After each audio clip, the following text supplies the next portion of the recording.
This channel does not promote any violence, harmful, or illegal activities. All content provided by this channel is meant for an educational and information purpose only. যে শুনানি চলছিল তার একটা রায়দান বলতে সঞ্জয়কে দোষী সাব্যস্ত করেছেন। ভবিষ্যতে যারা যারা আছে তারাও যাতে বেরোয়, জজ সেদিকে আলোকপাত করেছেন আমাদের মনে হয়। সঞ্জয়ের সর্বোচ্চ সাজা আমরা চাই। আপাতত যে সামনে এসছে সঞ্জয়ের তার সর্বোচ্চ সাজা চাইছি। যেই ধারায় তাকে অভিযুক্ত করা হয়েছে সেই ধারার সর্বোচ্চ সাজা হচ্ছে মৃত্যুদণ্ড। সেই অর্থে আমরা তাদের তার মৃত্যুদণ্ডই চাইছি।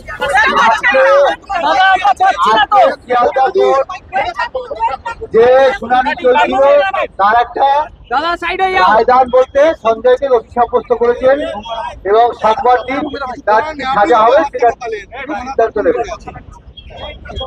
আমরা বিচারের যে প্রথম সিঁড়ি আজকে পার করেছি এবং তিনি যাতে আমাদের দ্বিতীয় সারিতে উঠতে পারি সেই ধরনের একটা জাজমেন্ট দেবেন এই বিশ্বাস আমাদের ছিল এবং তিনি সেটা আমাদের সামনে তুলে ধরেছেন।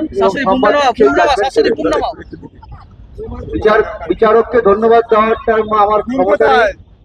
বিচারক যেভাবে আমাদের এই ব্যাপারটাকে দেখেছেন আমরা তার জন্য খুবই ওনার কাছে কৃতজ্ঞ।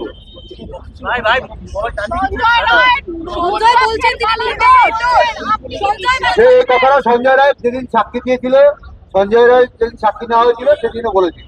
তিনি বলছেন নির্দোষ, তিনি নির্দোষ বলছে, তাকে নাকি ফাঁসানো হয়েছে।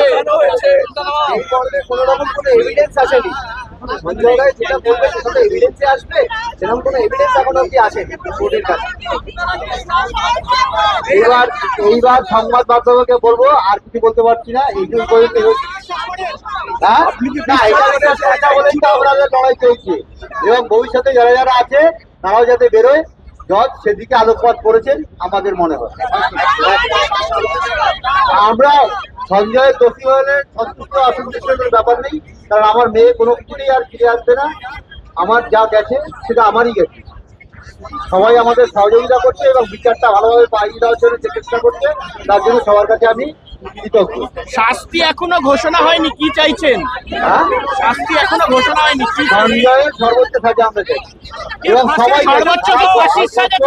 পশ্চিমবঙ্গবাসী সবাই চাইছে সঞ্জয়ের সর্বোচ্চ সাজা এবং যারা যারা চাইছেন ঘটনার সঙ্গে যুক্ত তাদের বড় থেকে বড় শাস্তি সঞ্জয়ের মৃত্যুদণ্ড চাইছেন অবশ্যই। আমরা সবাই আপাতত যে সামনে এসছে সঞ্জয় রায় তার সর্বোচ্চ সাজা চাইছি। যেই ধারায় তাকে অভিযুক্ত করা হয়েছে সেই ধারার সর্বোচ্চ সাজা হচ্ছে মৃত্যুদণ্ড। সেই অর্থে আমরা তাদের তার মৃত্যুদণ্ডই চাইছি।